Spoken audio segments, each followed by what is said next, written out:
പ്രിയപ്പെട്ട സഹോദരങ്ങളെ, എല്ലാവർക്കും നമസ്കാരം. ദൈവം നിങ്ങളെല്ലാവരെയും അനുഗ്രഹിക്കട്ടെ. വചനത്തിന് ചില കാര്യങ്ങൾ ചിന്തിക്കാൻ ആഗ്രഹിക്കുന്നു.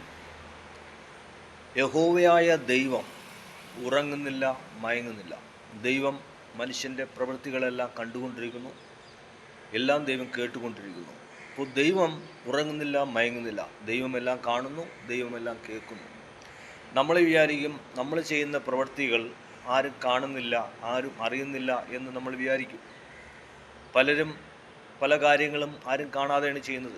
അച്ഛൻ കാണാതെ, അമ്മ കാണാതെ, നമ്മളെ നാട്ടിലായിരിക്കുന്ന ഉദ്യോഗസ്ഥന്മാർ കാണാതെ, നമ്മളെ നാട്ടിലായിരിക്കുന്ന നേതാക്കന്മാർ കാണാതെ പലരും പല കാര്യങ്ങളും ഹല്ലേലൂയ ഹല്ലേലൂയ സ്തോത്രം ആരും അറിയാതെ രഹസ്യമായി ചെയ്യുന്നുണ്ട്. പക്ഷേ ദൈവം പറയുന്നു, ഞാൻ ഉറങ്ങുന്നില്ല, ഞാൻ മയങ്ങുന്നില്ല. നിങ്ങളെ പ്രവൃത്തികളെ ഞാൻ കണ്ടുകൊണ്ടിരിക്കുന്നു, ഞാൻ കേട്ടുകൊണ്ടിരിക്കുന്നു. സഹോദരങ്ങളെ, അതുകൊണ്ട് ഒരു കാര്യം മനസ്സിലാക്കുക. നിങ്ങൾ വിചാരിക്കും നിങ്ങൾ ചെയ്യുന്ന പ്രവൃത്തികൾ ആരും കാണുന്നില്ല, ആരും അറിയുന്നില്ല എന്ന് നിങ്ങൾ വിചാരിക്കുന്നു. പക്ഷേ ദൈവം പറയുന്നു, ഞാനെല്ലാം കാണുന്നു, ഞാനെല്ലാം കേൾക്കുന്നു. നിങ്ങൾ പിടിക്കപ്പെടും.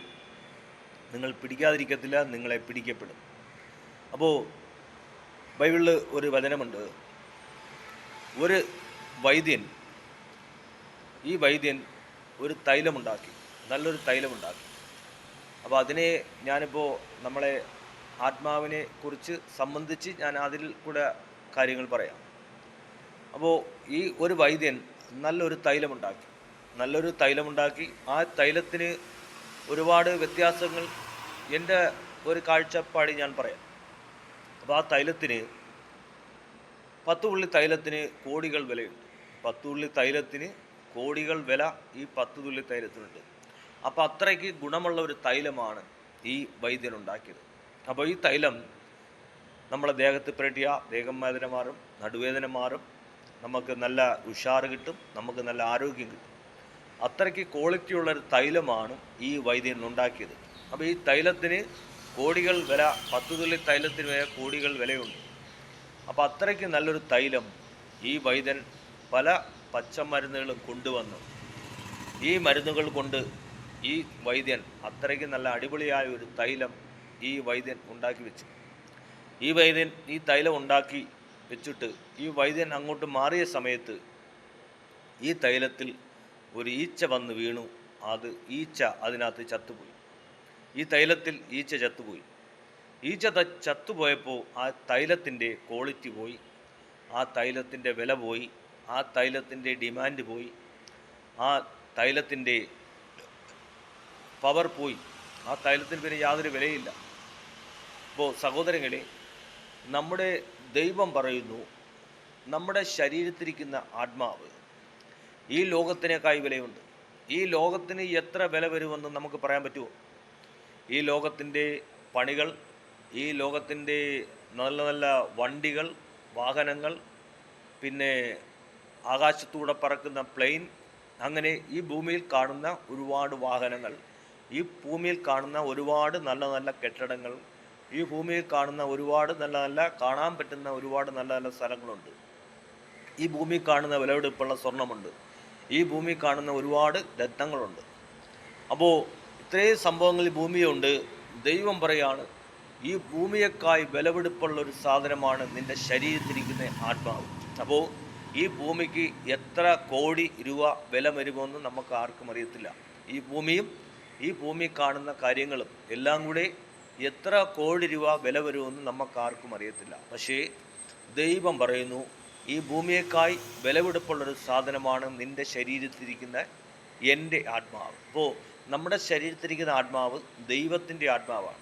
നമുക്ക് സ്വന്തമായി ഒന്നുമില്ല. നമ്മൾ വെറും സീറോയാണ്, നമ്മൾ വെറും വട്ടപൂജ്യമാണ്. എന്ന് പറഞ്ഞാൽ നമുക്ക് സ്വന്തമായി ഒന്നുമില്ല. നമ്മുടെ ഭാര്യ നമ്മളെ സ്വന്തമല്ല, ദൈവം തന്ന ദാനമാണ്. അപ്പോൾ ആ ഭാര്യയെ അടിക്കാനോ ആ ഭാര്യയെ ചീത്ത വിളിക്കാനോ നമുക്ക് അധികാരമില്ല. അവളെ സ്നേഹിക്കാനും സംരക്ഷിക്കാനുമാണ് അധികാരം. അപ്പോൾ ദൈവം പറയുന്നു, ഈ ഭാര്യ നിൻ്റെ സ്വന്തമല്ല, ദൈവം തന്ന ദാനമാണ്. മക്കൾ നമ്മുടെ സ്വന്തമല്ല, അതും ദൈവം തന്ന ദാനമാണ്. മക്കൾ ദൈവത്തിൻ്റെ വകയാണ്. ആ ദൈവത്തിൻ്റെ വകയായ മക്കളെയാണ് ദൈവം നമ്മളെ കൈ തന്നിരിക്കുന്നത്. അപ്പോൾ മക്കൾ നമ്മളെ സ്വന്തമല്ല, അതും ദൈവത്തിൻ്റെ ദാനമാണ്. അപ്പോൾ നമുക്ക് സ്വന്തമൊന്നും പറയാൻ ഒന്നുമില്ല. നമ്മൾ വെറും വട്ടപൂജ്യമാണ്. അമ്മയുടെ ഉദരത്തിൽ നമ്മൾ ജനിച്ചു, നമ്മൾ ഭൂമിയിൽ നമ്മളെ പ്രസവിച്ചിട്ടു. നമ്മൾ വന്നപ്പോൾ ഒന്നും കൊണ്ടുവന്നില്ല, നമ്മൾ വന്നപ്പോൾ കൊണ്ടുവന്നില്ല. ഒരു നൂൽ വസ്ത്രം പോലും ഇല്ലാതെയാണ് നമ്മൾ ഭൂമിയിൽ ജനിച്ചത്. ഇപ്പോൾ നമ്മൾ വലുതായി, നമുക്ക് ഒരുപാട് പഠിത്തവും കാര്യങ്ങളൊക്കെ വന്ന്, വിദ്യാഭ്യാസങ്ങൾ വന്നു. നമ്മളിപ്പോൾ ഇവിടെ നല്ല കോടീശ്വരമായിട്ട് ജീവിക്കുന്നു. ഇനി നമ്മൾ പോകുമ്പോഴും നമ്മളൊന്നും ഇവിടെ നിന്ന് കൊണ്ടുപോകുന്നില്ല. അപ്പോൾ ഒന്നും നമ്മൾ ഇവിടെ നിന്ന് കൊണ്ടുപോകുന്നില്ല. അപ്പം നമുക്ക് സ്വന്തമായി ഒന്നുമില്ല. ദൈവം പറയുകയാണ്, ഈ ലോകത്തിനേക്കാൾ വിലപിടിപ്പുള്ള സാധനമാണ് നിൻ്റെ ശരീരത്തിരിക്കുന്ന എൻ്റെ ആത്മാവ്. അപ്പോൾ ദൈവത്തിൻ്റെ ആത്മാവാണ് നമ്മുടെ ശരീരത്തിരിക്കുന്നത്. അപ്പോൾ ഈ ആത്മാവിന് ദൈവം പറയുന്നു ഈ ലോകത്തിനേക്കാൾ വിലയുണ്ടെന്ന്.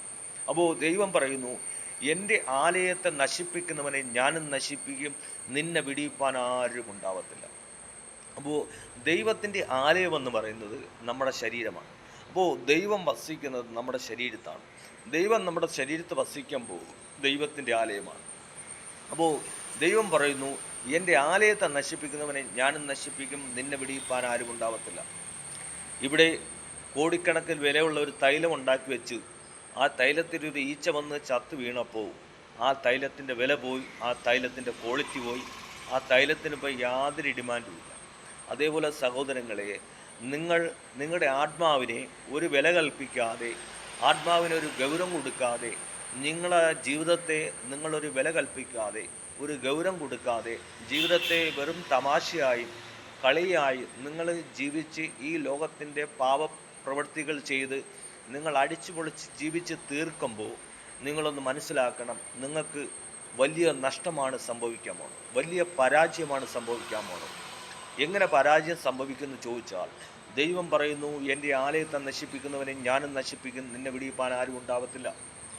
അപ്പോൾ നമ്മുടെ ശരീരം ദൈവത്തിൻ്റെ ആലയമാണ്. നമ്മുടെ ശരീരത്താണ് ദൈവം വസിക്കുന്നത്.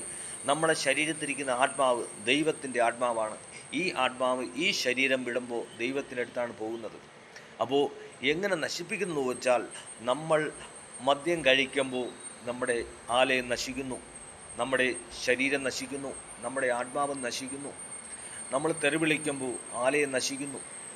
നമ്മൾ പല മോശപ്രവൃത്തികൾ ചെയ്യുമ്പോൾ ആലയം നശിക്കുന്നു. നമ്മൾ ചില പാവപ്രവൃത്തികൾ ചെയ്യുമ്പോൾ ആലയം നശിക്കുന്നു.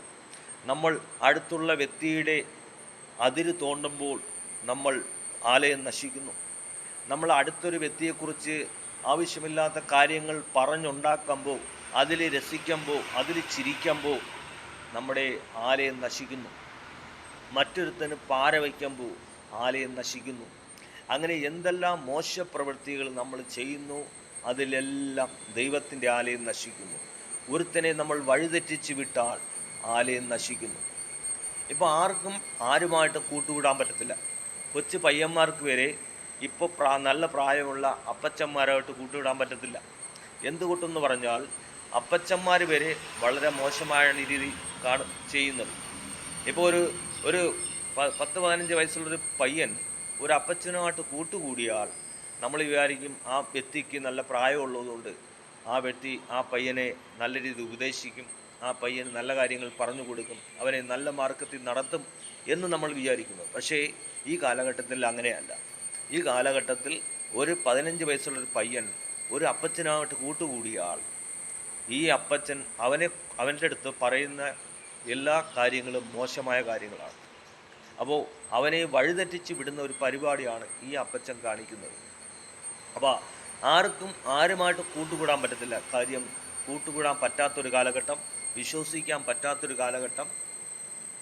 അപ്പോൾ ഇങ്ങനൊരു കാലഘട്ടത്തിലാണ് നമ്മൾ ജീവിക്കുന്നത്. അപ്പോൾ ദൈവത്തിൻ്റെ വചനം പറയുന്നു, നിങ്ങൾ ലോകത്തിൻ്റെ പാപം ചെയ്യാതെ പൂർണ്ണമായി മാനസാന്തരപ്പെട്ട് വിശുദ്ധി ജീവിച്ചാൽ നിങ്ങൾ മരണശേഷം നിങ്ങൾ സ്വർഗരാജ്യത്ത് പോകും. അപ്പോൾ ദൈവത്തിൻ്റെ ആലയം എങ്ങനെ നശിക്കുന്നു? നമ്മൾ മദ്യം കഴിക്കുമ്പോൾ നശിക്കുന്നു, നമ്മൾ തെറി വിളിക്കുമ്പോൾ നശിക്കുന്നു, നമ്മൾ മറ്റൊരുത്തിന് പാര വയ്ക്കുമ്പോൾ നശിക്കുന്നു, നമ്മൾ മറ്റൊരു വ്യക്തിയെക്കുറിച്ച് മോശമായ കാര്യങ്ങൾ പറയുമ്പോൾ നശിക്കുന്നു, മറ്റൊരു വ്യക്തിയെ ആവശ്യമില്ലാത്ത കാര്യങ്ങൾ പറഞ്ഞ് ഉണ്ടാക്കി അവനെ പല കേസുകളിലും പെടുത്തുമ്പോൾ നമ്മുടെ ആലയം നശിക്കുന്നു. സഹോദരങ്ങളെ, നിങ്ങൾ വിചാരിക്കും ഇങ്ങനെയൊക്കെ ചെയ്യുമ്പോൾ ഇതൊരു രസമാണ്, ഇതൊരു സന്തോഷമാണെന്നൊക്കെ നിങ്ങൾ വിചാരിക്കും. അവൻ അങ്ങനെ ആയല്ലോ എന്ന് വിചാരിക്കും. സഹോദരങ്ങളെ, നിങ്ങൾക്ക് തന്നെയാണ് പാരയുണ്ടാക്കുന്നത്. നിങ്ങളെ തന്നെയാണ് ചതിക്കുന്നത്.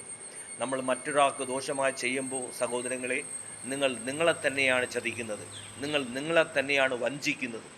അതുകൊണ്ട് ആരെയും നമ്മൾ ഉപദ്രവിക്കാൻ പോകാൻ പാടില്ല, ആരെയും നമ്മൾ ശല്യപ്പെടുത്താൻ പാടില്ല, ആർക്കും ദോഷമായി നമ്മളൊന്നും ചെയ്യരുത്. അതെല്ലാം നമുക്ക് പാരയായി മാറും. നമ്മൾ അല്പ ദിവസമാണ് നമ്മളിവിടെ ജീവിക്കുന്നത്, കൂടുതൽ നാളൊന്നും നമ്മളെ ജീവിതം ഇവിടെ ഇല്ല. നമ്മളിവിടെ ജനിക്കുന്നു, കുറച്ച് ദിവസം നമ്മളിവിടെ ജീവിക്കുന്നു. ആ ജീവിതം കഴിഞ്ഞാൽ ദൈവം വിളിക്കുമ്പോൾ നമ്മളിവിടെ നിന്ന് പോകണം. അപ്പോൾ ദൈവം പറയുന്നു, നിങ്ങൾ ഭൂമിയിലായിരിക്കുമ്പോൾ എൻ്റെ പ്രമാണമനുസരിച്ച് ജീവിച്ചാൽ നിങ്ങൾ മരണശേഷം നിങ്ങൾ സ്വർഗരാജ്യത്തിരിക്കും.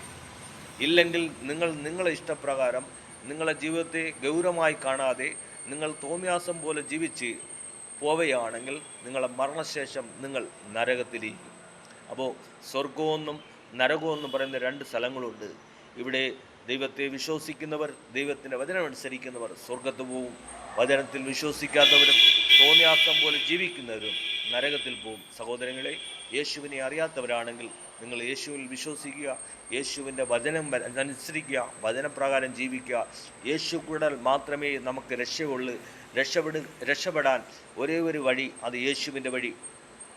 വിടുതൽ പ്രാപിക്കാൻ യേശുവിൻ്റെ വഴി. യേശുവിൻ്റെ വഴിയല്ലാതെ മറ്റൊരു വഴി നമുക്കില്ല. രക്ഷപ്പെടാൻ ഒരേ ഒരു മാർഗം യേശുവിൻ്റെ വഴി. യേശുവിൽ കൂടെ മാത്രമേ നമുക്ക് നിത്യരാജ്യം കടക്കാൻ പറ്റൂ. യേശുവിൽ കൂടെ മാത്രമേ നമുക്ക് സ്വർഗരാജ്യത്ത് പോകാൻ പറ്റൂ.